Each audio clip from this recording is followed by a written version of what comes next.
Hello everyone, मैं हूं विजय मोदी और आप सबका स्वागत करता हूं अपने YouTube channel Modi chemistry classes पर।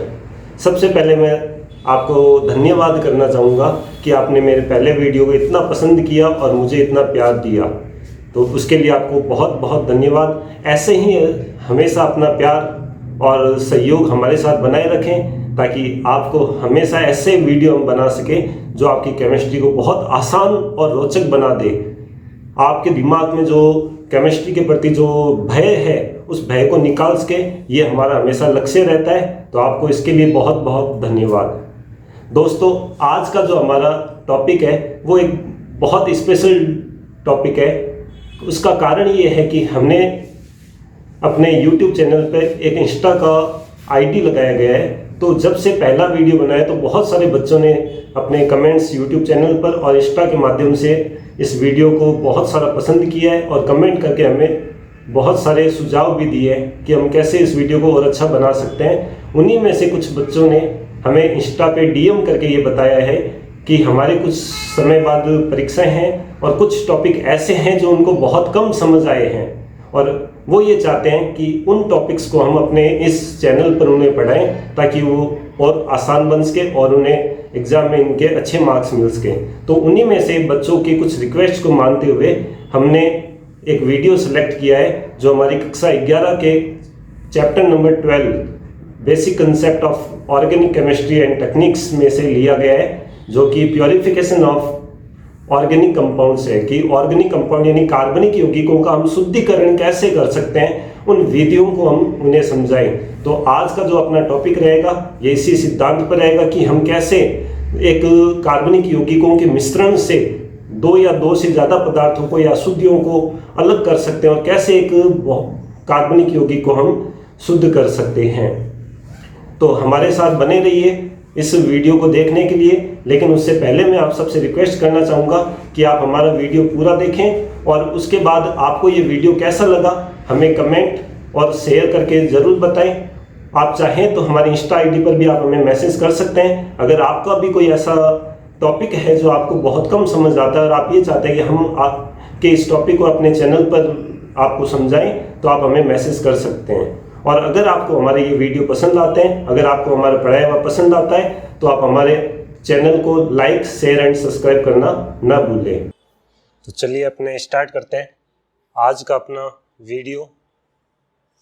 जैसा कि मैं पहले बता चुका हूँ, आज का अपना जो टॉपिक रहेगा वो method of purification of organic compound रहेगा कि ऑर्गेनिक कंपाउंड का शुद्धिकरण कैसे किया जाता है।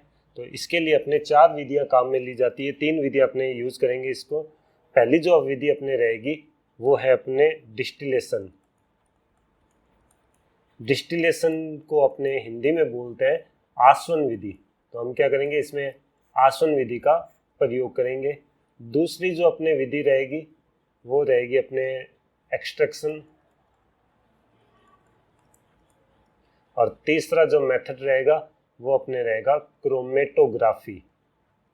हम क्रोमेटोग्राफी विधि का इसमें प्रयोग करेंगे। तो ये 3 विधियां हैं जो अपने कक्षा 11 के सिलेबस में दी गई है, जिनको हम शुद्ध करना सीखेंगे। तो चलते अपने पहली जो विधि अपने वो है डिस्टिलेशन मेथड, आसवन विधि। आसवन विधि के 4 पॉइंट है। आसवन एक, हम आसवन में सिंपल आसवन यानी सरल आसवन विधि का प्रयोग करते हैं। एक अपने प्रभाजी आसवन विधि रहती है।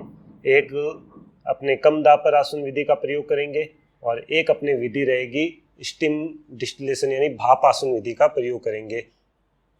तो हम सबसे पहले देखते हैं सिंपल डिस्टिलेशन या सामान्य आसवन विधि क्या होती है, इसको कौन से कंपाउंड के लिए प्रयोग किया जाता है, इसका एपरेटस चित्र यानी उपकरण चित्र क्या है और इसकी विधि क्या है, किस प्रकार हम इसको शुद्ध करते हैं। तो सबसे पहले तो हम ये देख लेते हैं कि ये जो सामान्य आसवन विधि है ये कौन से कंपाउंड को शुद्ध करने के लिए, मिक्सचर को प्योर करने के लिए, डिस्टिल करने के लिए यूज की जाती है। सामान्य आसवन विधि का प्रयोग हम तब करते हैं जब हमें ऐसे 2 या 2 से ज़्यादा पदार्थों का मिश्रण दिया गया है जिनके बॉइलिंग पॉइंट में मतलब क्वथनांक में बहुत ज़्यादा अंतर होता है। जिन पदार्थों के क्वथनांक में बहुत ज़्यादा अंतर होता है, नॉर्मली 25 डिग्री सेंटीग्रेड से भी ज़्यादा उन पदार्थों को शुद्ध करने के लिए हम सामान्य आसवन विधि का प्रयोग करते हैं। ये विधि इस सिद्धांत पर आधारित है कि हमें क्या करना है, उस ऐसे मिश्रण को गर्म करना है। गर्म करने पर जिस पदार्थ का बॉइलिंग पॉइंट यानी क्वथनांक कम होगा उसकी वाष्प पहले बनेगी और वो वाष्प बनकर ऊपर उठेगा, जिसे हम क्या करेंगे, इस एडेप्टर के द्वारा इस सॉल्यूशन के रूप में लिक्विड के फॉर्म में यहाँ पर प्राप्त कर लेंगे। तो ये अपना मेथड रहेगा कि हम सामान्य आसवन विधि के द्वारा उन दो कंपाउंड्स को या पदार्थों को एक दूसरे से शुद्ध करेंगे जिनके क्वथनांक में कम अंतर होता है। अब चलते अपने इस एपरेटस डायग्राम में कि इसका चित्र क्या है। तो इस एपरेटस को समझने के लिए अपने देख लेते हैं कि ये सबसे पहला जो अपना ये दिया गया लंबी स्टिक, ये अपने स्टैंड रहेगा जिस पे एपरेटस आपस में जुड़ा हुआ है। फिर दूसरा जो एपरेटस है वो है अपने ये लंबी और गोल पहनने वाला फ्लास्क, जिसे हम राउंड बॉटम फ्लास्क कहते हैं। इस फ्लास्क में हम क्या करेंगे, उस मिश्रण को गर्म करने वाले हैं जिसे हमें शुद्ध करना है। जो नीले रंग का दिया गया है ये अपना वो मिश्रण रहेगा। इस फ्लास्क को हमने एक नेट के ऊपर रख रखा है और इस नेट के नीचे हमने एक बर्नर लगा रखा है जिसके द्वारा हम क्या करेंगे, फ्लास्क को गर्म करेंगे।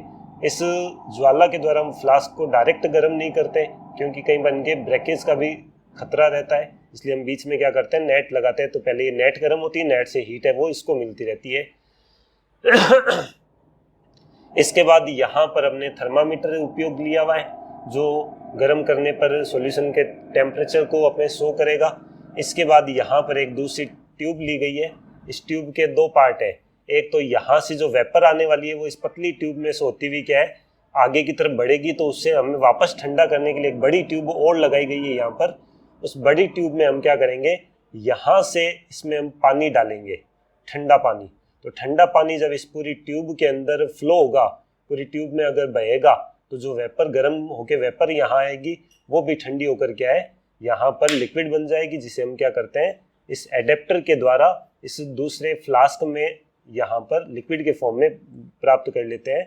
ये जो अपना एपरेटस लगा हुआ है ये अपने कहलाता है कॉनिकल फ्लास्क, जिसमें हम प्योर लिक्विड को प्राप्त करेंगे। तो ये हो गया अपना एपरेटस डायग्राम कि किस प्रकार इसको हम शुद्ध करने वाले हैं, कौन कौन से उपकरण इस विधि में प्रयोग आने वाले हैं। अब चलते हैं अपने मेथड की तरफ कि इस कंपाउंड का जो मेथड है वो मेथड क्या रहने वाला है, यानी कैसे हम इसको शुद्ध करते हैं। तो सबसे पहले हम क्या करेंगे, यहाँ पर जो राउंड बॉटम फ्लास्क है, गोल पहनने वाला फ्लास्क लिया गया है, इसमें उस मिश्रण को भरेंगे जिनके क्वथनांक में क्या होगा, अंतर होगा। इन मिश्रण में से एक कंपाउंड ऐसा होगा जिसका क्वथनांक कम होगा और एक कंपाउंड ऐसा होगा जिसका क्वथनांक क्या है, ज्यादा रहने वाला है। क्वथनांक क्या होता है, तो क्वथनांक वह ताप होता है जिस पर कोई द्रव लिक्विड अवस्था से गैसीय अवस्था में या लिक्विड फॉर्म से गैस फॉर्म में बदलना शुरू होता है और उसके बॉइलिंग होता है। तो जिस कंपाउंड को का बॉइलिंग पॉइंट कम होगा, उस कंपाउंड की जो वेपर है वो दूसरे कंपाउंड की कंपेयर में पहले बनेगी, और जिस कंपाउंड का बॉइलिंग पॉइंट ज्यादा है उसकी वेपर बाद में बनेगी। जब हम बर्नर की सहायता से इस मिक्सचर को गर्म करेंगे तो कम बॉइलिंग पॉइंट वाला कंपाउंड पहले वेपर बनेगा, और क्योंकि वेपर हल्की होती है तो वो वेपर हल्की होने के कारण ऊपर की ओर उठेगी, और ये जो फ्लास्क का अपर पार्ट है, लंबी नेक वाला, लॉन्ग नेक वाला पार्ट, इसमें ऊपर की तरफ भरना स्टार्ट कर देगी। जब ये ऊपर वाला पार्ट वेपर से भर जाएगा तो ये वेपर क्या होगी, इस ट्यूब के द्वारा इस पार्ट में प्रवेश करेगी। जैसे ही वो इस पार्ट से, इस पतली ट्यूब से होते हुए आगे की तरफ बढ़ रही होगी, तो हम क्या करेंगे, इस पार्ट से इस बड़ी ट्यूब के अंदर ठंडा पानी डालेंगे। तो ये ठंडा पानी क्या करेगा, इस पूरी ट्यूब को क्या करता है, यहाँ के टेम्परेचर को बहुत ठंडा बना के रखता है। तो जैसे ही गर्म हीट यहाँ से होते हुए इस ट्यूब में से यहाँ पर आएगी, यहाँ आते हीट वापस एकदम ठंडी हो जाएगी, और ठंडी होते ही वो वापस क्या है, लिक्विड फॉर्म में बदलेगी, और लिक्विड फॉर्म में बदल कर क्या है, हमें यहाँ से बूंदों के रूप में, लिक्विड की बूंदों के रूप में क्या है, अपने को यहाँ मिलना स्टार्ट कर देगी। तो उसकी जो लिक्विड होगा वो हमें क्या है यहाँ पर मिलना स्टार्ट, और जिसका बॉइलिंग पॉइंट अभी ज्यादा है उसकी वेपर अभी इस टेम्परेचर पे बनती नहीं है, तो उसकी वेपर नहीं बनेगी, तो वो क्या है हमें यहीं पर लिक्विड फॉर्म में प्राप्त हो जाएगा। और कम बॉइलिंग पॉइंट वाला जो कंपाउंड है वो हमें आगे क्या है यहाँ पर दूसरे कॉनिकल फ्लास्क में क्या है लिक्विड फॉर्म में प्राप्त हो जाता है। इस प्रकार हम सिंपल डिस्टिलेशन मेथड द्वारा ऐसे दो कंपाउंड के मिक्सचर को एक दूसरे से सेपरेट कर सकते हैं जिनके बॉइलिंग पॉइंट में बहुत ज्यादा डिफरेंस होता है। जैसे अगर हम एग्जांपल करें कि हमें वाटर और साल्ट को एक दूसरे से अलग करना है, वाटर और साल्ट क्या है एक दूसरे में सॉल्युबल होते हैं, घुले हुए होते हैं, तो हम क्या करते हैं पानी और नमक को या पानी और चीनी को एक दूसरे से अलग करने के लिए उसको हीट करते हैं, पानी की वेपर बन जाती है।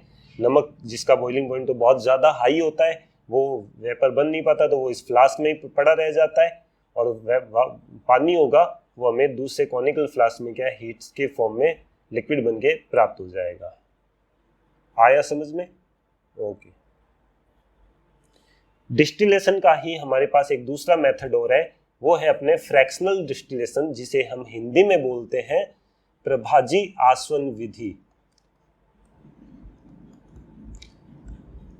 प्रभाजी आसवन विधि, प्रभाजी आसवन विधि सेम सामान्य आसवन विधि के समान ही है, लेकिन इसमें थोड़ा फर्क होता है। लेकिन क्या फर्क होगा? सबसे पहले तो हम ये देख लेते हैं कि ये विधि कौन से कंपाउंड को मिक्सचर को एक दूसरे से सेपरेट करने के लिए यूज की जाती है। यह विधि उन पदार्थों के मिश्रण को एक दूसरे से अलग करने के लिए की जाती है जिनके बॉइलिंग पॉइंट में या क्वथनांक में क्या होता है बहुत कम अंतर होता है। उन्हें एक दूसरे से सेपरेट करने के लिए हम इस विधि का प्रयोग करते हैं। अब क्वथनांक में क्योंकि बहुत कम अंतर होता है तो हम उनको सामान्य आसवन विधि द्वारा पृथक नहीं कर सकते। इसका कारण ये होता है कि जब हम ऐसे कंपाउंड को एक गर्म करेंगे, क्योंकि दोनों के क्वथनांक में बहुत कम अंतर है, तो दोनों की वाष्प जो बनेगी वो लगभग एक ही समय में और साथ साथ बनेगी, और साथ साथ ही वाष्प बन के वो दोनों ऊपर की तरफ जाएंगे और ठंडी होकर दोनों दूसरे फ्लास्क में उनकी वाष्प भी क्या है साथ साथ ही लिक्विड फॉर्म में हमें प्राप्त हो जाएगी। तो इस अवस्था में हम क्या है उन दोनों पदार्थों को एक दूसरे से अलग नहीं कर पाएंगे, तो हमें ऐसे पदार्थों को अलग करने के लिए प्रभाजी आसवन विधि का प्रयोग करना पड़ता है। अब देख लेते हैं हम इसका जो डायग्राम है, एपरेटस डायग्राम है, उपकरण चित्र है, वो कैसा रहेगा। इस चित्र में हम देखते हैं कि यहाँ पर भी एक गोल पेंदे वाला फ्लास्क लिया गया है। इस फ्लास्क में हम उस मिक्सचर को भरने वाले हैं जिसे हमें क्या करना है शुद्ध करना है, जिनके क्वथनांक में कम अंतर है। यहाँ पर एक थोड़ा सा सामान्य विधि से थोड़ा सा अंतर ये है कि यहाँ पे फ्लास्क के साथ एक अलग से ट्यूब और लगाई गई है जिसमें एक विचित्र आकृति वाली ये गोल आकृतियां भरी गई है। ये वास्तव में गोल आकृतियां कांच की बनी हुई आकृतियां हैं जो वाष्प बनकर लिक्विड ऊपर की तरफ आता है उनके रास्ते में बाधा डालने के लिए लगाई गई है। जब वाष्प गर्म होकर ऊपर की तरफ उठेगी और इनके बीच में से अपना रास्ता बना रही होगी, तो ये जो गोल आकृति वाले कांच की बॉल्स है ये क्या करेगी उनको ठंडा करने का काम करेगी ताकि उनको वापस नीचे भेज सके। ये जो शेप बनती है इस शेप को हम बोलते हैं फ्रैक्शनल कॉलम, यानी प्रभाजी कॉलम के नाम से ये जानी जाती है। प्रभाजी कॉलम के रूप में हम दो तरह की आकृतियों का यूज कर सकते हैं। यहाँ देखिए आपको दो तरह की प्रभाजी कॉलम या फ्रैक्शनल डिस्टिलेशन कॉलम दिखाई दे रही है। फर्स्ट फ्रैक्शनल कॉलम में या प्रभाजी कॉलम में हमने क्या किया है गोल कांच की बॉल्स का यूज किया है, और सेकंड वाली जो अपने शेप ली है उसमें हमने एक जिगजैग शेप का यूज किया है जो आने वाली वेपर के रास्ते में बाधा बनने वाली है, जिससे वेपर को ऊपर पहुंचने के लिए बहुत मेहनत करने वाली है। तो ये दो तरह की है। पहली जो कॉलम है ये सिंपल पैक कॉलम कहलाती है, और सेकंड वाली जो कॉलम है ये बबल प्लेट कॉलम के फॉर्म में जानी जाती है। तो अपने एपरेटस चित्र में वापस चलते हैं। इसके बाद ऊपर हमने एक थर्मामीटर लगा रखा है। ये थर्मामीटर इसके टेम्परेचर को बताने वाला है। यहाँ से हमने एक पतली ट्यूब लगाई कॉर्क के द्वारा जो एक दूसरी ट्यूब के द्वारा जुड़ी हुई है। यहाँ से जो वेपर ऊपर उठेगी वो यहाँ से होते हुए अपने को एडेप्टर के अंदर जाएगी। तो इस वाष्प को हमें ठंडा करने के लिए यहाँ पर एक बड़ी ट्यूब के साथ जोड़ा गया है जिसमें हम क्या करेंगे यहाँ से ठंडा पानी भरेंगे, और जब वो पानी गर्म होना स्टार्ट हो जाएगा वेपर के कांटेक्ट में आके तो उसको हम वापस निकालते जाएंगे ताकि यहाँ का जो टेम्परेचर है वो हमेशा के लिए बहुत ठंडा बना रहे। और जितनी भी वेपर ऊपर आए वो हमेशा ठंडी हो जाए और यहाँ एडेप्टर से होती हुई हमें क्या है, लिक्विड फॉर्म में यहाँ पर मिलती रहे। तो ये अपना एपरेटस डायग्राम रहेगा कि किस प्रकार हम इस विधि को यूज करने वाले हैं। अब अपने चलते हैं इसके मेथड में कि इस विधि में हम कैसे दोनों कंपाउंड को एक दूसरे से अलग करने वाले हैं, सेपरेट करने वाले हैं। तो सबसे पहले हमें क्या करना पड़ेगा, ये जो गोल पेंदे राउंड बॉटम फ्लास्क है इसमें उन दोनों कंपाउंड का मिक्सचर भरना पड़ेगा जिनका बॉइलिंग पॉइंट लगभग सेम होता है। तो जब इनको हम बर्नर की सहायता से गर्म करेंगे तो गर्म करने पर जिसका बॉइलिंग पॉइंट थोड़ा सा कम होता है उसकी जो वेपर बनेगी वो वेपर पहले बनना स्टार्ट होगी और वेपर बन के हल्की होने के कारण क्या है, ऊपर की ओर उठेगी। तो ऊपर की ओर जब उठकर वो इस प्रभाजी कॉलम में से फ्रैक्शनल कॉलम में से ऊपर जा रही होगी तो फ्रैक्शनल कॉलम क्या करेगा, उसको ठंडा करने का काम करेगा ताकि उसको जाने में थोड़ी समस्या आए। लेकिन क्योंकि पहला कंपाउंड जिसका बॉइलिंग पॉइंट कम है इसकी वेपर कंपेरेटिवली थोड़ा सा ठंडा होगी और ऊपर वाला टेम्परेचर भी नॉर्मली ठंडा होता है, तो ये फर्स्ट वाली जो वेपर बनती है इसको तो अपने अंदर से आराम से जाने देता है और वो वेपर ऊपर उठती हुई यहाँ अपर पार्ट में पहुंच जाती है।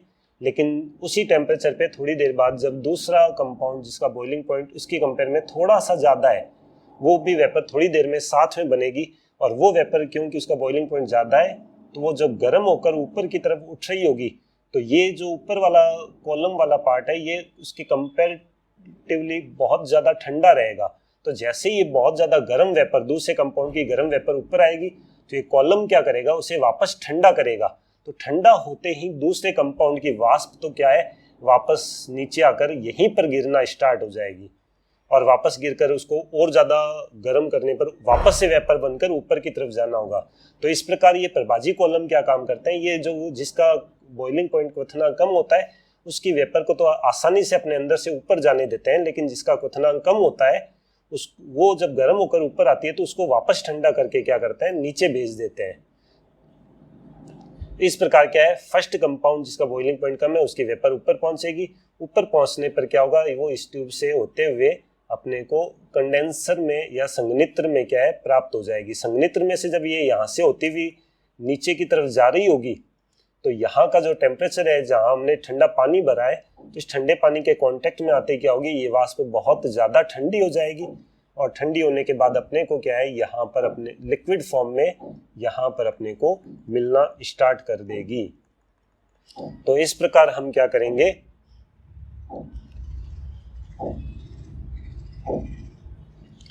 इस कंपाउंड को जिसका बॉइलिंग पॉइंट कम है उसको हम लिक्विड फॉर्म में दूसरे कॉनिकल फ्लास्क में प्राप्त कर लेंगे। लेकिन दूसरा कंपाउंड जिसकी का बॉइलिंग पॉइंट थोड़ा सा ज़्यादा था, वेपर थोड़ी बाद में बन रही थी, उसको फ्रैक्शनल कॉलम क्या करता है, वापस अपने लिक्विड फॉर्म में क्या है नीचे भेज देता है ताकि वो और ज़्यादा गर्म होती रहे। तो इस प्रकार हम क्या करते हैं, फ्रैक्शनल मेथड के द्वारा दो ऐसे कंपाउंड को एक दूसरे से सेपरेट करते हैं जिनके बॉइलिंग पॉइंट में बहुत ज़्यादा कम डिफरेंस होता है। नॉर्मली ऐसे कंपाउंड जिनके बॉइलिंग पॉइंट में 25 डिग्री सेंटीग्रेड से भी कम डिफरेंस हो, उन्हें एक दूसरे से सेपरेट करने के लिए हम इस विधि का प्रयोग करते हैं। ये अपने different type of fractional column हो गए जो हम इसमें ट्यूब में यूज कर सकते हैं।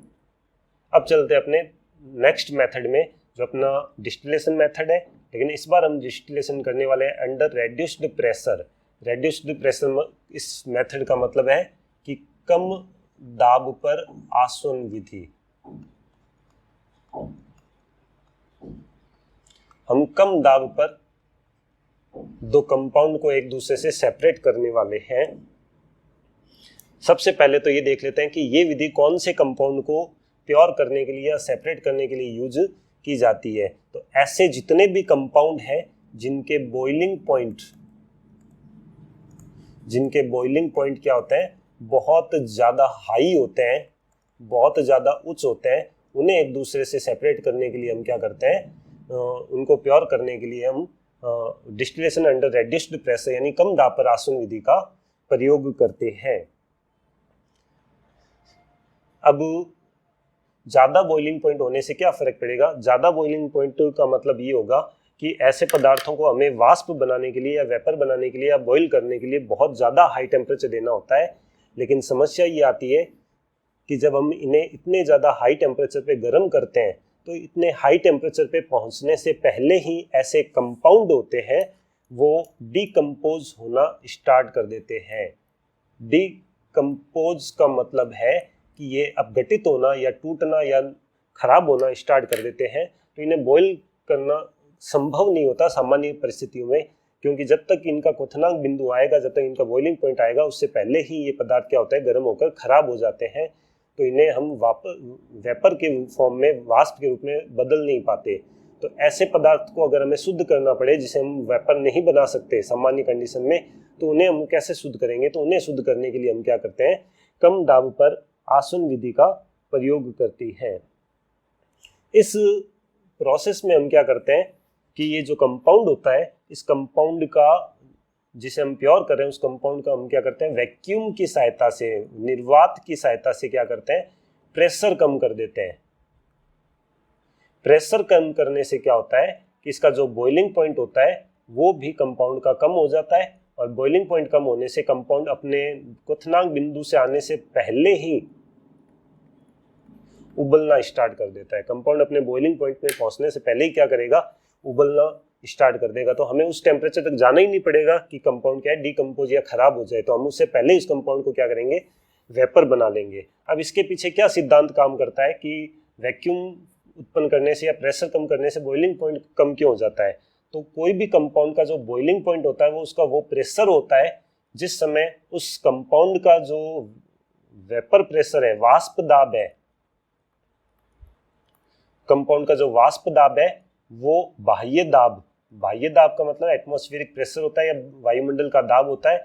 जब किसी कंपाउंड का वाष्प दाब उसके बाह्य दाब के बराबर हो जाता है तो उस टेम्परेचर पे कोई भी कंपाउंड क्या है, उबलना स्टार्ट कर देता है, और वो टेम्परेचर होता है उसका बॉइलिंग पॉइंट कहलाता है।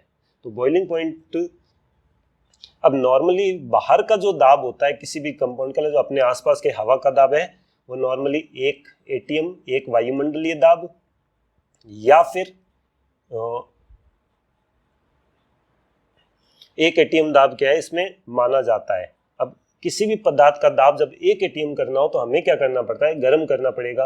और गर्म करने के लिए उस कंपाउंड की धीरे, जब हम किसी कंपाउंड को गर्म करेंगे, जैसे ये एग्जांपल है कि हमें क्या करना है, इस कंपाउंड को उबालना है, तो इसके लिए हम क्या करेंगे, इस कंपाउंड को गर्म करेंगे। गर्म करने पर इसकी क्या है, प्रेशर बनेगा, वाष्प बनेगी। वो वाष्प बनेगी तो वाष्प सबसे पहले क्या करेगी, इस जो खाली जगह है इसकी खाली वॉल्यूम को घेरेगी, और खाली वॉल्यूम को घेरने के बाद क्या करेगी, जब उसको और ज़्यादा वॉल्यूम की आवश्यकता पड़ेगी तो वो इस लिक्विड के ऊपर ही क्या करती है, प्रेशर लगा के इसको दबाने का प्रयास करती है।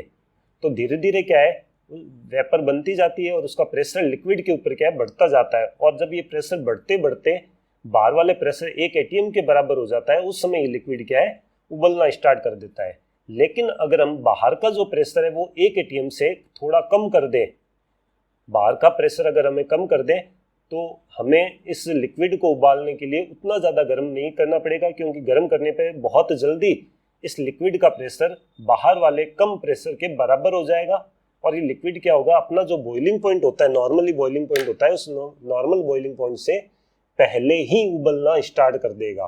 तो हमें उस टेम्परेचर तक, डिकम्पोज होने की अवस्था तक पहुंचना ही नहीं पड़ेगा।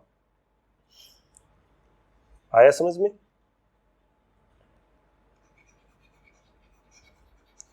अब इसका देख लेते हैं अपने एपरेटस डायग्राम। एपरेटस डायग्राम क्या रहेगा, तो इसमें नॉर्मल डिस्टिलेशन मेथड की तरह ही एक गोल पेंडे वाला फ्लास्क यानी राउंड बॉटम वाला फ्लास्क लगा है जिसमें हमने सॉल्यूशन लिया हुआ है। इसको एक नेट के ऊपर रखा गया है, नीचे बर्नर है जो जल रहा है, ऊपर टू राउंड की नेक है, 2 ट्यूब की नेक लगाई गई है, जिसमें एक में हमने क्या कर रखा है, कैपिलरी ट्यूब भर रखी है, जिसको हमने ऊपर की तरफ स्टॉप कॉक के द्वारा बंद किया है। ये कैपिलरी ट्यूब है। और यहाँ दूसरी नेक में हमने क्या कर रखा है, इसमें थर्मामीटर लगा रखा है। फिर यहाँ से अगर कोई वेपर बनेगा तो वेपर यहाँ से होते हुए इस कंडेंसर ट्यूब में आएगा, संघनित्र नलिका में आएगा, और यहाँ पर हम इसमें ठंडा पानी भर के रखते हैं ताकि जो भी वेपर आए उसको हम ठंडा कर सकें। और इसके बाद ये यहाँ से होता हुआ क्या है, इसमें जाएगा, लिक्विड फॉर्म में हमें यहाँ पर प्राप्त हो जाएगा। इस एपरेटस के साथ हमने एक साइड में एक एपरेटस और जो रखा है। सबसे पहले ये है वैक्यूम पंप। इस पंप की सहायता से हम क्या करेंगे, इस पूरी ट्यूब के अंदर पूरे एपरेटस में जितना भी प्रेशर है उस प्रेशर को हम क्या करेंगे, धीरे धीरे कम करते जाएंगे, ताकि प्रेशर कम होने से क्या होगा, इस कंपाउंड का बॉइलिंग पॉइंट घटेगा। और इस प्रेशर को नोट करने के लिए हमने क्या कर रखा है, ऊपर की तरफ एक मोनोमीटर लगा रखा है। मोनोमीटर क्या करता है, किसी भी जगह पर हमें क्या करता है, प्रेशर का वैल्यू बताता है कि वहाँ का प्रेशर कितना है। इसमें जो आपको फिलअप एरिया दिख रहा है, भरा हुआ एरिया दिख रहा है, ये रियल में यहाँ पर मरकरी भरी गई है, जिसके आधार पर हम क्या करने वाले हैं, इस पूरे एपरेटस का प्रेशर नोट करने वाले हैं।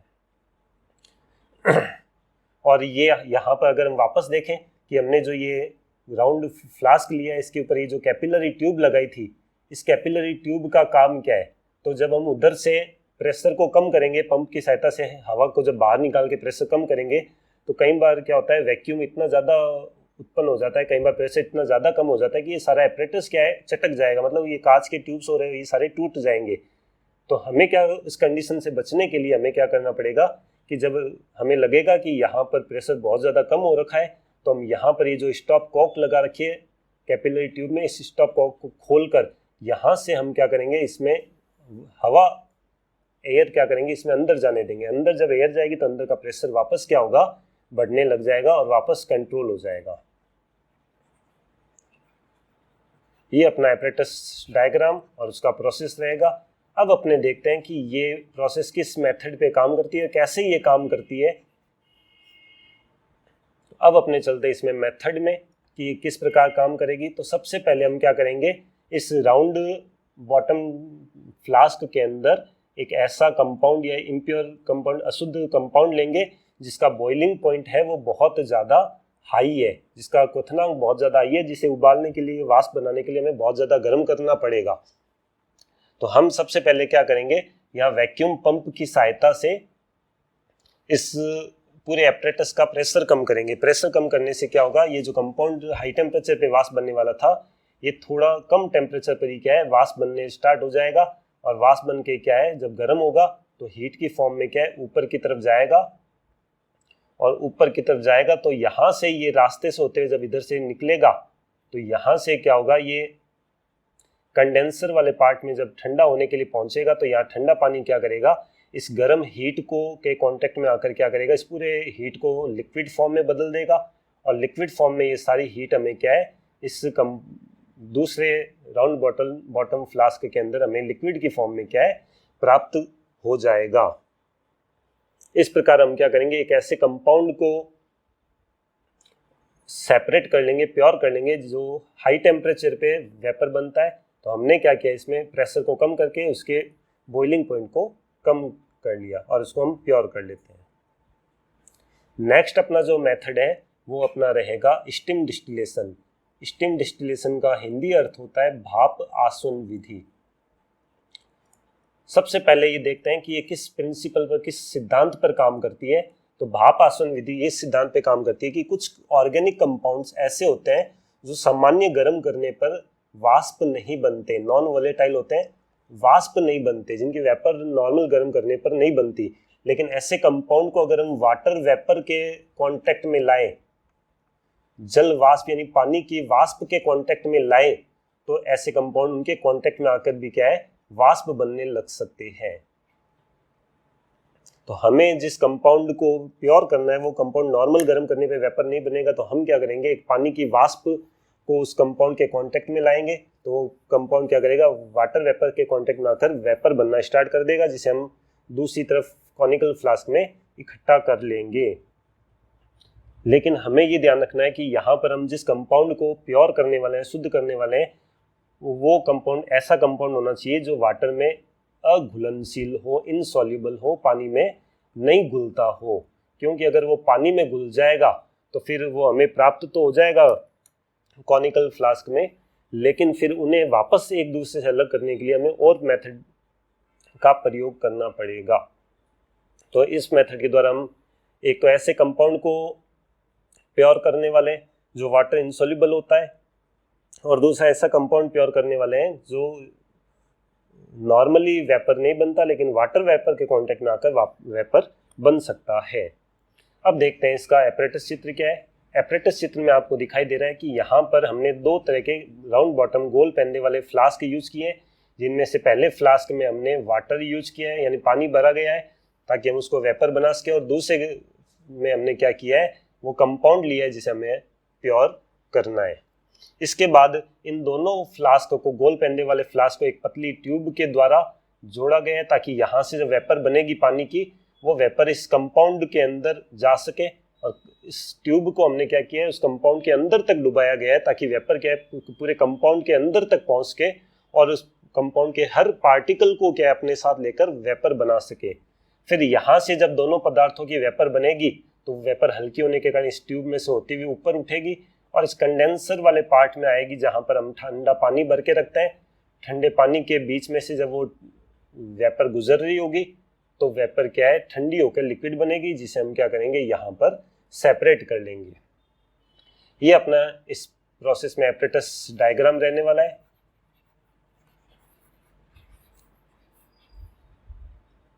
अब इसके बाद अपने चलते हैं कि ये पूरा जो प्रोसेस है ये किस मेथड पर काम करता है, इसकी विधि क्या है, इसके शुद्धिकरण की विधि क्या है। तो सबसे पहले हम क्या करते हैं, इस पहले वाला जो राउंड फ्लास्क है इसमें क्या करते हैं, वाटर को गर्म करते हैं। बर्नर की सहायता से हम वाटर को गर्म करने वाले हैं। इसकी सहायता से जब वाटर को हम गर्म करेंगे तो जैसे ही टेम्परेचर 100 डिग्री सेंटीग्रेड पहुंचेगा, ये वाटर क्या है, वेपर बनेगा, वाष्प बनेगा। वाष्प बन के क्या है, ऊपर की ओर उठेगा। ऊपर की ओर उठकर जब इस ट्यूब में से होकर आएगा तो ये ट्यूब सीधी हमने डुबाई है इस कंपाउंड के सॉल्यूशन में, जहां पर इम्प्योरिटीज भरी गई है, अशुद्ध कंपाउंड लिया गया है। तो जैसे ही ये वाटर की वेपर इस कंपाउंड के अंदर आएगी, कंपाउंड के कांटेक्ट में आते क्या करेगी, कंपाउंड को भी वेपर फॉर्म में बदलना स्टार्ट कर देगी और उसको अपने साथ लेकर दोनों कंपाउंड क्या है, वेपर की अवस्था में, वाष्प अवस्था में क्या है, ऊपर उठेंगे, जहां से दोनों कंपाउंड यहाँ इस ट्यूब से होते हुए कंडेंसर में पहुंचेंगे और कंडेंसर से होते हुए जब यहाँ ठंडे पानी के कांटेक्ट में आएंगे तो ठंडे पानी के कांटेक्ट में आने के बाद क्या होगा, ये हमें लिक्विड फॉर्म में यहाँ पर प्राप्त होना स्टार्ट कर देंगे। लेकिन क्योंकि हमें ये पता है कि ये दोनों कंपाउंड एक दूसरे में इनसॉल्युबल है, एक दूसरे में घुलते नहीं है, तो इनमें हम जैसे हमें लिक्विड फॉर्म में प्राप्त होगा तो जो कंपाउंड हमने शुद्ध किया है वो हमें नीचे की तरफ लेयर के रूप में प्राप्त हो जाएगा, और जो पानी होगा जो नॉर्मली हल्का होता है उस कंपाउंड की तुलना में, तो उसकी लेयर क्या है, हमें अलग प्राप्त हो जाएगी, जिसे हम बाद में क्या करेंगे, अलग अलग कर लेते हैं। तो ये स्टीम डिस्टिलेशन है, वो जल वाष्प के सिद्धांत पर काम करती है कि कंपाउंड स्वयं तो वाष्प नहीं बन सकता, लेकिन जल वाष्प के संपर्क में आते उसके भी वाष्प बन जाती है, जिसे हम अलग पात्र में शुद्ध कर लेते हैं। तो ये अपने 4 विधियां यूज करते हैं जो डिस्टिलेशन में अलग अलग कंपाउंड्स के लिए यूज की जाती है। इसके बाद अपने जो दूसरा मेथड है, जो आसवन विधि के अलावा मेथड है, वो है अपने डिफरेंशियल एक्सट्रैक्शन। डिफरेंशियल एक्सट्रैक्शन का मतलब है विभेदी निष्कर्षण।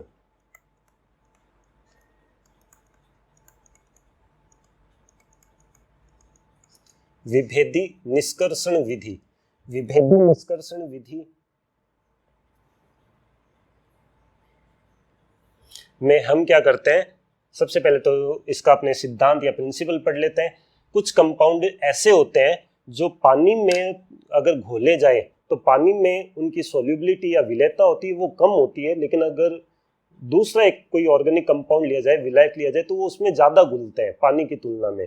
तो अगर हम उस कंपाउंड को पानी में घोल के रख दें और उसके साथ एक दूसरा विलायक और डाल दें, तो वो कंपाउंड ये सोचेगा मैं तो इसमें कम घुल रहा हूँ और मेरे पास एक दूसरा साधन हो रहा है कि मैं उसमें ज़्यादा जा सकता हूँ, तो वो कंपाउंड क्या करेगा, पानी से निकलकर उस दूसरे कार्बनिक विलायक में जाना स्टार्ट कर देगा, जिससे पानी क्या होगा, सेपरेट हो जाएगा और फिर वो कंपाउंड क्या है, उस दूसरे विलायक के अंदर चला जाएगा और उस विलायक और कंपाउंड को हम सरल विधियों के द्वारा एक दूसरे से पृथक कर लेंगे।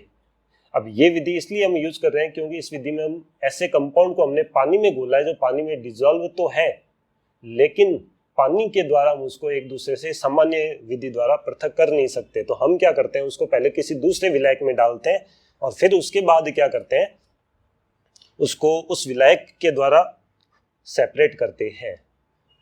अब देखते हैं अपने इसका डायग्राम चित्र, बहुत सिंपल सा है जो आपको सामने दिखाई दे रहा है। यहाँ पर दो हमने बोतल टाइप के लिए जो राउंड शेप है। इस पहले वाले डायग्राम में अगर हम देखें तो सबसे नीचे हमने क्या किया है, ये पानी लिया है जिसमें वो कंपाउंड है, ऑर्गेनिक कंपाउंड है, वो घुला हुआ है यानी अपनी जलीय अवस्था में, और दूसरा ऊपर वाला जो कंपाउंड है वो अपना कोई सॉल्वेंट यानी विलायक है जिसके अंदर ये कंपाउंड पानी की तुलना में ज़्यादा घुलने वाला है। और इसी के पास एक दूसरा चित्र दिया गया है, इसमें देखिए कि जो कंपाउंड है वो पानी से निकल कर क्या है, इसमें चला गया है।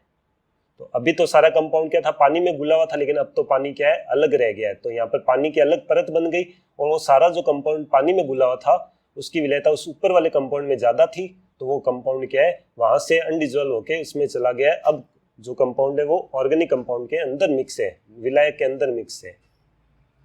हमें इस प्रोसेस के साथ एक चीज ये भी ध्यान रखनी है कि हम जो ये कार्बनिक विलायक लेते हैं और ये जो पानी लेते हैं, ये दोनों एक दूसरे में डिसॉल्व नहीं हो, एक दूसरे के साथ क्या करें, अलग अलग परत बनाते हो। अब देखते हैं कि ये किस विधि पर, किस सिद्धांत, किस विधि के द्वारा हम कैसे इसको एक दूसरे से अलग कर सकते हैं। तो सबसे पहले हम क्या करेंगे, जिस कंपाउंड को हमें पानी से अलग करना है उस कंपाउंड को इस राउंड ट्यूब में क्या करेंगे, डालकर इसमें रख देंगे और फिर उसके ऊपर एक ऐसा विलायक भर देंगे ऊपर की तरफ से जिस विलायक में ये कंपाउंड क्या है, पानी की तुलना में ज्यादा डिसॉल्व होता हो। इसको थोड़ी देर स्थिर पड़ा रहने देंगे। तो कंपाउंड क्योंकि इस ऊपर वाले विलायक में ज्यादा डिसॉल्व है तो धीरे धीरे कंपाउंड के पार्टिकल यानी कण है वो इस पानी में से निकल कर क्या होंगे, इस ऊपर वाले विलायक में जाना स्टार्ट कर देंगे। तो धीरे धीरे नीचे केवल पानी रह जाएगा और ऊपर क्या है, वो कंपाउंड उसमें चला जाएगा, जिसको हम और दूसरी विधियों द्वारा क्या है, अलग कर लेंगे। यहाँ पर टैप लगाया गया है, इस टैप के द्वारा हम सबसे पहले क्या करेंगे, यहाँ पर एक बीकर लगाएंगे। उस बीकर के द्वारा हम सबसे पहले जो नीचे कंपाउंड है यानी पानी है, इस पानी को इसमें इकट्ठा कर लेंगे। फिर एक दूसरा बीकर और लगाएंगे, उसमें हम इस मिश्रण को अलग कर लेंगे। फिर उसको हम क्या करेंगे, दूसरी विधियों के द्वारा विलायक से अलग कर देते हैं। तो ये सरल सी विधि इसमें यूज की जाती है जिसे हम विभेदी निष्कर्षण या डिफरेंशियल एक्सट्रैक्शन मेथड के रूप में जानते हैं। नेक्स्ट जो अपने मेथड है वो वर्तमान में बहुत ज्यादा उपयोग लिया जाने वाला मेथड है और बहुत ज्यादा फेमस है, जिसे हम कहते हैं क्रोमेटोग्राफी विधि। क्रोमेटोग्राफी विधि को हम हिंदी में वर्ण लेखिकी मेथड भी कहते हैं, जो 11वीं और 12वीं में बहुत ज्यादा मोस्ट रहती है और कई बार इनको उपयोग लिया जाता है, बहुत सारे कंपाउंडों को मिश्रण में उपयोग लिया जाता है। सबसे पहले इस विधि का जो प्रयोग है वो पेड़ पौधों से कंपाउंड्स को एक दूसरे से अलग करने के लिए किया गया था। अब क्योंकि पेड़ पौधों में वर्णक पाए जाते हैं, कलर कंपाउंड पाए जाते हैं, तो उसी आधार पे इसका नाम है वो क्रोमा पड़ा है, जिसका हिंदी में अर्थ होता है वर्णक या रंग। तो इस विधि का जो प्रयोग है सबसे पहले उन पदार्थों को एक दूसरे से अलग करने में किया जाता था जिनमें सारे कंपाउंड क्या होते हैं, रंगीन कलरफुल होते हैं। तो उन्हें एक दूसरे से अलग करने के लिए हम क्या करते हैं, क्रोमेटोग्राफी विधि का प्रयोग करते हैं। लेकिन वर्तमान में ऐसा कुछ नहीं है। वर्तमान में हम कलरफुल कंपाउंड को भी एक दूसरे से सेपरेट कर सकते हैं और नॉन कलरफुल वाले कंपाउंड को भी या कलरलेस कंपाउंड्स को भी एक दूसरे से सेपरेट कर सकते हैं। ये विधि किस सिद्धांत पर आधारित है? सबसे पहले तो क्रोमेटोग्राफी विधि जो होती है वो दो तरह की होती है। एक तो होती है एब्जॉर्प्शन क्रोमेटोग्राफी, एब्जॉर्प्शन क्रोमेटोग्राफी, और दूसरी जो विधि होती है वो होती है पार्टीशन क्रोमेटोग्राफी। पार्टीशन क्रोमेटोग्राफी, ये दो प्रकार की मेथड होती है। सबसे पहले इनमें से हम क्या करते हैं, एब्जॉर्प्शन क्रोमेटोग्राफी को पढ़ते हैं। एब्जॉर्प्शन का मतलब होता है अपनी सतह पर किसी, अपनी जो सबसे अपर सरफेस है, सबसे ऊपर की परत है, उसके ऊपर किसी दूसरे कंपाउंड को सोखना या अपने जगह पर रखने की जो प्रोसेस होती है वो एब्जॉर्प्शन कहलाती है। अब एब्जॉर्प्शन जो क्रोमेटोग्राफी है ये टू टाइप्स की है। एक तो होती है कॉलम क्रोमेटोग्राफी और एक होती है पतली परत क्रोमेटोग्राफी, जिसे हम कहते हैं टीएलसी, थिन लेयर क्रोमेटोग्राफी। ये जो ज्यादा है मोस्ट रहती है, टीएलसी क्रोमेटोग्राफी है, ये आपके क्या है, ज्यादा मोस्ट रहती है। एब्जॉर्प्शन में क्या करता है कि कंपाउंड किसी दूसरे कंपाउंड के कांटेक्ट में आता है तो उसे अपनी सतह पर क्या करता है, सोख लेता है। सबसे पहले हम क्या करते हैं, इसमें एब्जॉर्प्शन क्रोमेटोग्राफी को पढ़ेंगे, जिसमें हम कॉलम क्रोमेटोग्राफी और पतली परत क्रोमेटोग्राफी पढ़ेंगे। और फिर सेकंड एग्जाम्पल लेंगे पार्टीशन क्रोमेटोग्राफी का, जिसमें हम क्या करेंगे,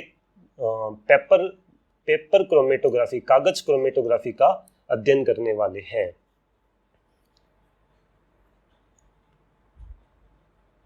अब ये देखते हैं कि ये प्रोसेस क्या है। इसमें क्या होता है, दो तरह के कंपाउंड होते हैं। एक कंपाउंड तो होते हैं जो लगातार गति करते रहते हैं, जिसे हम कहते हैं गतिशील कंपाउंड, और एक इसमें स्टेट होती है जो हमेशा के लिए क्या है, स्टेबल रहती है, वो कहलाती है इसकी स्थिर अवस्था। इस पूरी प्रोसेस में दो तरह के आपको कंपाउंड्स लेने हैं, एक जो लगातार मूवमेंट करते रहेंगे और दूसरे कंपाउंड वो होंगे जो हमेशा स्थिर रहेंगे। स्थिर कंपाउंड के रूप में हम क्या करते हैं, नॉर्मली या तो सिलिका जेल का उपयोग करते हैं, या फिर हम क्या करते हैं, एल्यूमिना जेल या एल्यूमिनियम जेल का उपयोग करते हैं। तो सब प्रोसेस स्टार्ट करते हैं क्रोमेटोग्राफी का। सबसे पहली जो अपने एब्जॉर्प्शन क्रोमेटोग्राफी में हमने बताया कि वो है कॉलम क्रोमेटोग्राफी। अब इसे कॉलम क्रोमेटोग्राफी क्यों कहा जाता है, क्योंकि इस क्रोमेटोग्राफी में क्या होता है, हमें जो दो कंपाउंड लेने हैं, जिनमें से एक गतिशील कंपाउंड है और एक स्थिर कंपाउंड है, तो वो जो स्थिर कंपाउंड होता है, जो नॉर्मली सिलिका जेल या एल्यूमिनियम जेल होता है, उसको हम क्या करते हैं, कांच की एक पतली ट्यूब लेकर, जैसे यहाँ पे आपको शो किया गया, ये कांच की एक पतली ट्यूब है, इसमें हम क्या करते हैं, इस तरह से भर देते हैं। ये जो हल्का लाइट पिंक कलर का आपको कंपाउंड जो शो हो रहा है, ये अपने क्या है, नॉर्मली या तो सिलिका जेल होगा या एल्यूमिनियम जेल होगा। ये हमेशा इसी जगह पर पड़ा रहेगा और कभी गति नहीं करेगा, इसलिए इसको क्या है, इसकी स्टेबल फॉर्म कहते हैं, स्थिर अवस्था कहते हैं। और फिर ऊपर हम इसके क्या करते हैं, वो मिक्सचर रख देते हैं, जिसे हमें क्या करना है, एक दूसरे से सेपरेट करना है। लेकिन मिक्सचर खुद तो मूवमेंट कर नहीं सकता, तो हमें उस मिक्सचर को क्या करना है, सबसे पहले किसी सॉल्वेंट में डालना है। सॉल्वेंट के अंदर, विलायक के अंदर क्या है, उस मिक्सचर को हमें डालना है और फिर विलायक को क्या करना है, इसके ऊपर भर देना है। अब विलायक क्या होगा, विलायक होगा इसकी गतिशील अवस्था। गतिशील अवस्था वो होगी जो लगातार गति करेगी। तो जैसे ही हम इस विलायक को इसके ऊपर की तरफ डालेंगे, तो विलायक के जो पार्टिकल्स होंगे, कण होंगे, उनको क्या करेगा, ये जो सिलिका जेल या एल्यूमिनियम जेल होता है, ये उनको अपनी सतह पर क्या करेगा, एब्जॉर्ब करेगा। एब्जॉर्ब करेगा मतलब सोखना स्टार्ट कर देगा। तो सोखेंगे तो जब विलायक क्या करेगा, नीचे, क्योंकि ये गतिशील अवस्था है, तो विलायक धीरे धीरे क्या करेगा, नीचे की ओर जाएगा। तो विलायक जब नीचे की ओर जाएगा, तो हमने इस सॉल्वेंट के अंदर क्या कर रखा है, मिक्सचर डाल रखा है। तो वो जो मिक्सचर इसमें पड़ा है, वो मिक्सचर भी क्या होगा, इस सॉल्वेंट के साथ साथ क्या है, इस स्थिर अवस्था में, यानी एल्यूमिनियम जेल और सिलिका जेल में क्या होगा, नीचे की तरफ गति करेगा। लेकिन यहाँ प्रोसेस ये होती है कि जो कंपाउंड हमने मिक्सचर लिया है, उस मिक्सचर में अपने पास बहुत सारे पार्टिकल हैं। मान लो अपने मिक्सचर में क्या है, तीन तरह के पार्टिकल हमने यूज किए हैं, ए, बी और सी। इन तीनों कंपाउंड में डिफरेंस ये होता है कि इन तीनों में जो एब्जॉर्प्शन की रेट होती है, अधिशोषित होने की, सोखने की जो दर होती है किसी कंपाउंड के द्वारा, वो रेट क्या होती है, अलग अलग होती है। एक कंपाउंड ऐसा होता है जो बहुत ज्यादा अवशोषित होने वाला, अधिशोषित होने वाला होता है, स्ट्रॉन्ग एब्जॉर्बेंट होता है। एक होता है थोड़ा मीडियम होता है, एक होता है थोड़ा मीडियम होता है, जो थोड़ा धीरे धीरे एब्जॉर्ब होता है। एक होता है बहुत लो एब्जॉर्बेंट होता है, बहुत धीरे धीरे एब्जॉर्ब होता है। तो हम क्या करेंगे, सबसे पहले इस सॉल्वेंट के अंदर ए, बी और सी जो मिक्सचर है, उनको मिलाकर यहाँ पर भर देंगे। अब जो सॉल्वेंट है वो नीचे की तरफ गति करेगा। सॉल्वेंट जब नीचे की तरफ जा रहा होगा, क्योंकि इसको सोख रहा है सॉल्वेंट को, तो सॉल्वेंट में जो ए, बी और सी मिले हुए हैं, ये ए, बी और सी भी क्या है, उस सॉल्वेंट के साथ साथ ही क्या करेंगे, नीचे गति करेंगे। अब देखो सेकंड डायग्राम में यहाँ पर आपको दिखाई दे रहा है कि जब ये नीचे की तरफ गति कर रहे थे, तो ए तो क्या है, एक स्ट्रॉन्ग ऑब्जर्वेंट था जो बहुत अच्छा सोखने वाला था। वो तो क्या हुआ, जैसे ही थोड़ा सा ऊपर से नीचे की तरफ आया, उसका एब्जॉर्प्शन स्टार्ट हो गया, और एब्जॉर्प्शन स्टार्ट होने के साथ साथ वो क्या है, वहीं पर रुकना स्टार्ट कर दिया। अब वो कहता है कि वो नीचे नहीं जा सकता। तो वो सारा का सारा जो कंपाउंड ए है, जो बहुत ज्यादा एब्जॉर्ब होने की कैपेसिटी रखता है, वो तो क्या होता है, थोड़ा सा नीचे मूवमेंट करता है, उसके बाद वहीं रुकना स्टार्ट कर देता है, और ए के सारे पार्टिकल क्या है, वहीं पर इकट्ठा होना स्टार्ट कर देते हैं। तो ए तो हमें क्या है, वहीं पर मिलना स्टार्ट हो जाता है। लेकिन बी और सी ये ऐसे कंपाउंड है जो अभी तक थके नहीं है, और थके नहीं है तो ये कंपाउंड क्या है, अभी भी मूवमेंट कर सकते हैं। और जैसे जैसे सॉल्वेंट नीचे की तरफ गति करेगा, ये अभी भी उनके साथ क्या है, लगातार कंटिन्यू क्या है, नीचे की तरफ गति कर रहे हैं। और नीचे की तरफ गति कर रहे हैं तो ए तो पहले ही अलग हो चुका है इनसे। अब बी और सी की बारी है, तो बी और सी दोनों नीचे जा रहे हैं, लेकिन अब थोड़ी दूर जाने के बाद क्या है, बी भी थक चुका है। अब बी ने भी हार मान ली कि अब मैं और नीचे नहीं जा सकता, तो थोड़ी दूर चलने के बाद बी के पार्टिकल भी क्या है, एड्जॉर्ब होना स्टार्ट कर देते हैं, और बी भी क्या है, यहीं पे रुकना स्टार्ट कर देता है, और बी के सारे पार्टिकल हमें क्या है, यहीं पर मिल जाते हैं।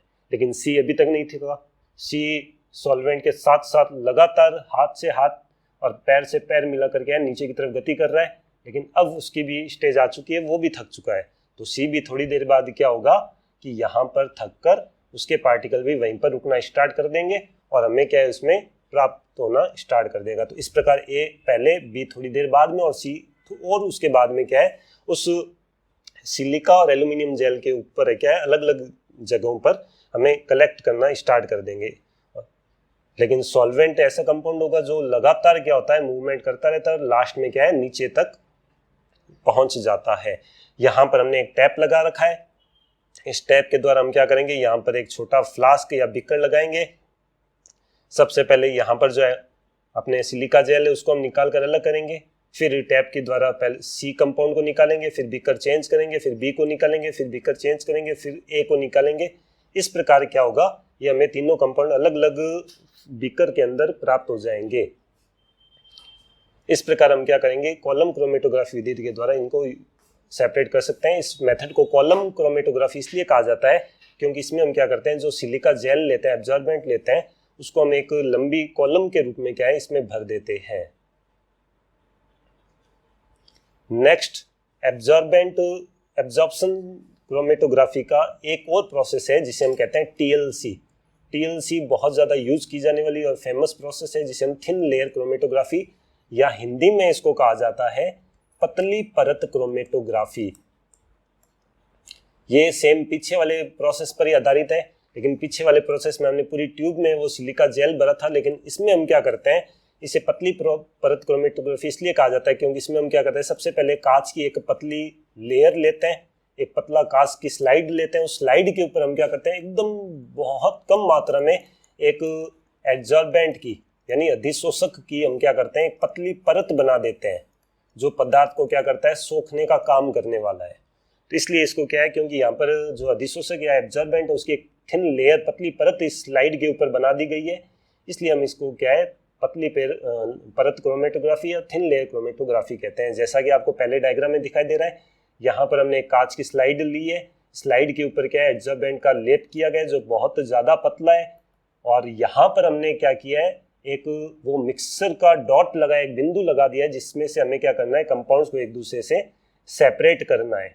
जैसे हमारे पास 3 कंपाउंड का मिक्सर है, ए, बी और सी, तो हम क्या करेंगे, यहाँ पर उस मिक्सर को लगाकर यहाँ रख देंगे, और जैसे ही हम स्लाइड को रखेंगे, स्लाइड का थोड़ा सा पार्ट हम क्या करेंगे, किसी सॉल्वेंट के अंदर या विलायक के अंदर डुबो देते हैं।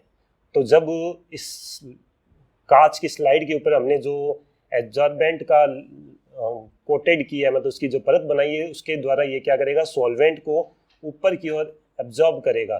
तो सॉल्वेंट क्या है, नीचे से ऊपर की ओर जब जाएगा तो लगातार मूवमेंट करता है, जब इसके कांटेक्ट में आएगा तो मिक्सर के पार्टिकल्स भी क्या करेंगे, उस सॉल्वेंट के साथ मूवमेंट करेंगे और ऊपर की ओर जाएंगे।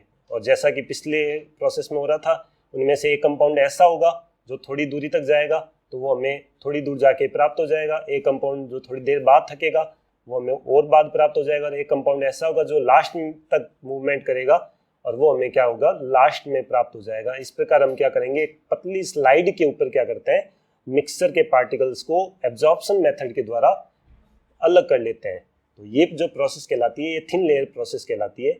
इसमें एक बेसिक पॉइंट और ये कि ये जो जहां पर हमने डॉट लगाया होता है कंपाउंड का, जहां से हमने ये प्रोसेस स्टार्ट की है, वो कहलाती है बेस लाइन। जहां पर हमने ये जो पहले मिक्सर का डॉट लगाया था, ये कहलाती है इसकी बेस लाइन। और जहां पर हमें वो मिलने स्टार्ट हो जाते हैं, मिक्सर के पार्टिकल्स अलग अलग सेपरेट होना स्टार्ट कहलाते हैं, वो कहलाता है इसका स्पोर्ट। और यहाँ वो लास्ट पॉइंट है जहां तक क्या है सॉल्वेंट यानी विलायक है वो लास्ट तक गति करता है। तो जिस पॉइंट से लेकर बेस लाइन से लेकर स्पॉट तक यानी जहां तक वो कंपाउंड मूवमेंट करता है उसको हम एक्स के द्वारा रिप्रेजेंट करते हैं, और जहां तक स्टार्टिंग से लेकर सॉल्वेंट मूवमेंट कर रहा होता है उसे हम क्या करते हैं वाई के द्वारा रिप्रेजेंट करते हैं। और इस एक्स और वाई की डिस्टेंस के आधार पर क्या करते हैं इसमें एब्जॉर्प्शन की रेट ज्ञात कर लेते हैं कि यहाँ पर एब्जॉर्प्शन कितना हुआ है। आया समझ में? तो चलिए अपने चलते हैं लास्ट मेथड में जो अपने है पेपर क्रोमेटोग्राफी।